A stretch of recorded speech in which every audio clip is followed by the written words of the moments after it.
আশআসা আগবারা, লম্বা সফর করতে করতে তার মাথার চুল উস্কো খুস্কো, তার শরীর ধুলাবালি যুক্ত হয়ে গিয়েছে। এরপরে এই ব্যক্তি সফরে থাকা অবস্থায় ইয়ামুদ্দু ইয়াদাইহি ইলাস সামা, দুই হাত আকাশের দিকে উত্তোলন করে দোয়া করা আরম্ভ করেছে। ইয়া রাব্বি, হে রব, আমাকে এটা দাও, এটা দাও, এটা করো, ওইটা করো। আল্লাহর নবী বলছেন ওয়া মাতআমুহু হারাম ওয়া মালবাসুহু হারাম ওয়া মাশরাবুহু হারাম। এই ব্যক্তি যে আল্লাহর কাছে দোয়া করার জন্য হাত তুললো, অথচ এই ব্যক্তি হলো এমন, তার শরীর হলো হারাম, হারাম খেতে খেতে তার শরীরের মাংস রক্ত সব হয়ে গিয়েছে হারাম, তার শরীরের মধ্যে যে কাপড় চোপড় পরিধান করেছে সেটাও হারাম, এমনকি সে যে খাবার খায় পানীয় খায় সেটাও হারাম। আল্লাহ রাসূল বলছেন যেই ব্যক্তির 3.5 হাত বডি হারাম, যেই ব্যক্তির কাপড় চোপড় এমনকি মাথা থেকে পা পর্যন্ত সব হারাম দ্বারা তৈরি, এমন হারাম খোরের কোন দোয়া আল্লাহর দরবারে কবুল হয় না। হারাম খোরের দোয়া, হারাম খোরের ইবাদত আল্লাহর দরবারে কবুল হয় না। হারাম খায় এরকম মানুষ তো আগত হইয়া নাই, সব আল্লাহর কুতুব এখানে। সুদ আছে না নাই? জোরে বলেন, সুদ আছে না নাই? সুদ এটা জঘন্য কবিরা গুনাহ।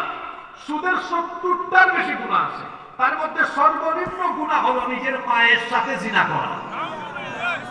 এমনকি সুদ এমন জঘন্য গুনাহ, আল্লাহ রাসূল বলেছেন 1 দিরহাম সুদ খাওয়া 36 বার জিনা করার চাইতে আরো জঘন্য অপরাধ। সুদ খায়, হারাম খোর এটা খায় কি? হারাম খাইলো, আবার এই হারাম খায়া খায়া নামাজও পড়ে। এরকম নামাজি সুদখোর আছে না নাই? আমার দেশে কিছু সুদখোর আছে, দেখবেন নামাজের টাইমে একদম হুজুরের পিছনে নামাজে দাঁড়ায়, নামাজেও সামনের কাতারে, সুদ খাওয়ার বেলায়ও সামনের কাতারে। এগুলো আমি আপনাদের এলাকার কথা বলছি না, বিভিন্ন এলাকায় আছে। ঘুষ খায়, এমন ঘুষখোর আছে না নাই? আছে। হারাম পথে টাকা কামায়, ভূমিদস্যু, মানুষের জায়গা জমি দখল করে ফেলে, জোর করে, লাঠির জোর, বংশের জোর থাকলে তারপরে মানুষের জায়গা জমি গিয়ে জোর করে দখল করে, এমন ভূমিদস্যু আছে না নাই? আছে। যে ব্যক্তি 1 বিঘত জমি কারো জোর করে দখল করবে, কিয়ামতের দিন 7 তক্তা জমি তার কাঁধের মধ্যে উঠায় দিবেন কে? আল্লাহ। খবরদার, অন্যায় অবৈধ পথে 1 পয়সা হারাম খাবেন না, সারা জীবনের সব আমলকে বরবাদ করে দিবেন কে? আল্লাহ। আমার দেশে অন্যায় অবৈধ পথে টাকা পয়সা কামায় এমন চোর 2 জাতের আছে। আমার দেশে চোর হলো 2 জাত। চোর হলো 2 জাত। একটা হলো অভাবের চোর, আর একটা স্বভাবের চোর। একটা অভাবের, আর একটা স্বভাবের। এক লোকের বাড়ি কামারপুকুরিয়া, তার বউ বলতেছে 2-3 দিন ধরে ঘরে খাবার নাই, যাচ্ছে রাস্তা দিয়ে, রাস্তার পাশে পাইছে ফুলকপির ক্ষেত, আলুর ক্ষেত, ডান বামে তাকায় দেখছে কেউ নাই, নেমে 2-3টা ফুলকপি আর কিছু আলু লুঙ্গির চিপার ভিতরে ঢুকে মারছে দৌড়। এটা অভাবের চোর না স্বভাবের চোর? অভাবের চোর। ঢাকায় থাকে, বড় চাকরি করে, সরকার মাস শেষে বেতন দেয়, ঈদের সময় ভাতা দেয়, বৈশাখ মাসেও ভাতা দেয়, থাকার জন্য কোয়ার্টার বাসা দিয়েছে, গাড়িও দিয়েছে। এরপরেও তার কাছে গেলে কোনো কাজের জন্য টেবিলের নিচে দিয়ে হাত ঢোকায় কয়, এদিকে কিছু দিয়া যান, নইলে কাজ হয় না। ওই স্পিড মানি দেন, কলমের খোঁচায় দুর্নীতি করে। সরকার থেকে বরাদ্দ হয়েছে কিছু টাকা, 1 কোটি বরাদ্দ হয়েছে, এটা একদম এই এলাকায় আসতে আসতে 5 লাখ থাকে, 95 লাখ খেয়ে ফেলে। আছে না নাই? এই যে সরকার তাকে বেতন ভাতা গাড়ি বাড়ি দেওয়ার পরেও লোকটা চুরি করে, আপনাদের কি মনে হয় সে অভাবের চোর না স্বভাবের চোর? আমার দেশে অভাবের চোর বেশি না স্বভাবের চোর বেশি? এই স্বভাবের চোর এত বেশি, এরা এত চুরি করে, সুযোগ পাইলে গোটা বাংলাদেশকে বিক্রি করে ফেলবে। 71 সালে দেশ স্বাধীন হয়ে আজ 2025, 54 বছর ধরে এই স্বভাবের চোরদের কারণে আমার দেশে এত সম্পদ থাকা সত্ত্বেও এই দেশ পরিবর্তন হয় না। এই দেশের পরিবর্তনের জন্য স্বভাবের চোর চাঁদাবাজদেরকে বাদ দিয়ে কুরআনওয়ালা লোকদের হাতে বাংলাদেশের দায়িত্ব তুলে দিতে হবে।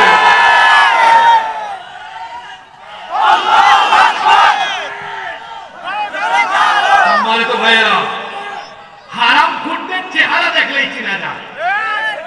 দেখবেন হারামখোর এসি বাড়িতে এসি গাড়িতে থাকে, তারপরও জনসম্মুখে আসতে তার চেহারাটা দেখলে চোরের মতো লাগে। দেখবেন খুব কষ্টে চলে, অল্প স্বল্প খায়, চেহারাটা দেখবেন নুরানি, দেখলেই ভালো লাগে, লাগবেই তো, কারণ এই শরীরে তো কোনো হারাম ঢুকে নাই। দেখবেন প্রত্যেকটা হারামখোরের চেহারা সুরতের মধ্যে হারামের একটা ছাপ আছে।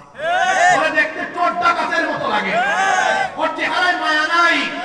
আপনি ইমাম সাহেবকে দেখবেন অল্প বেতন পান, দেখবেন আল্লাহর বান্দার চেহারার মধ্যে কত মায়া, কালো কিন্তু চেহারায় আলো আছে। আর এক একটা হারামখোরকে দেখবেন চেহারার মধ্যে কোনো মায়া নাই। আর মনে রাখবেন যারা হারাম খায়, হারামে নাই কোনো আরাম। হারামখোর আরাম পাবে না। রিক্সা চালক আছে না, রিক্সা চালক সারাদিন রিক্সা চালায়, সারাদিন রিক্সা চালায় আমার ভাই, পেডেল মেরে মেরে কত কষ্ট করে মাথার ঘাম পায়ে ফেলে উপার্জন করে। তার সামনে যখন এক বোল এক গামলা ভাত দিবেন, আলু ভর্তা দিবেন, ডাল দিবেন, 10 মিনিটে খায়া শেষ করে এত রুচি। কথা খেয়াল করে শুনেন, জিহ্বার স্বাদ আছে, স্বাদ থাকবে না কেন? লোকটা তো হারাম খায় না, আল্লাহ জিহ্বার স্বাদ কেনে নেন নাই। হারামখোরের কোটি কোটি টাকা আছে, খাইতে বসে হুজুরের সাথে, ওই হুজুর খাইতে পারি না, এই ইনসুলিন টান, খাবার আগে 13টা ট্যাবলেট আন, এতই তো দামি দামি খাবার, খাইতে বসছে খাইতে পারি না সরা।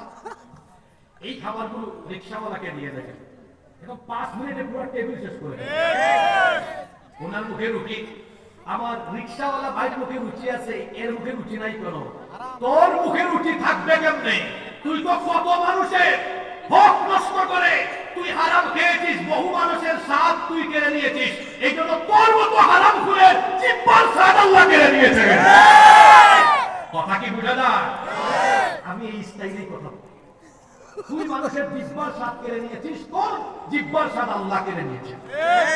কি বলেন, এরকম আছে না নাই? হারামে আরাম পাবেন না, হারাম পয়সা উপার্জন করলে জীবনে আরাম পাবেন না। নিজের চোখের সামনে আপনারা দেখেছেন যারা জনগণের সম্পদ চুরি করে হারাম সম্পদের পাহাড় করেছে, উপভোগ করতে পারে নাই, সব ফেলে রেখে জুলাই আগস্টে চোরের মতো দেশ থেকে পালিয়ে গিয়েছে।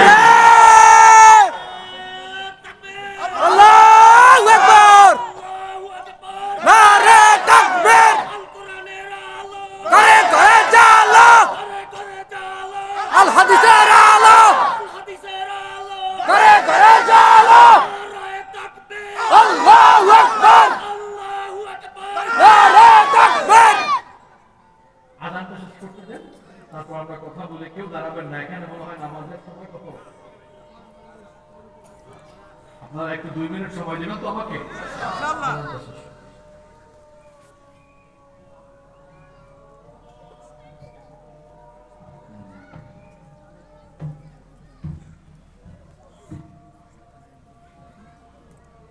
ঠিক আছে,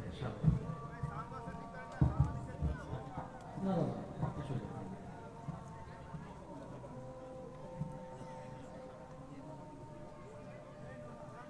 আমি দেখতেছি। ঠিক আছে, ঠিক আছে।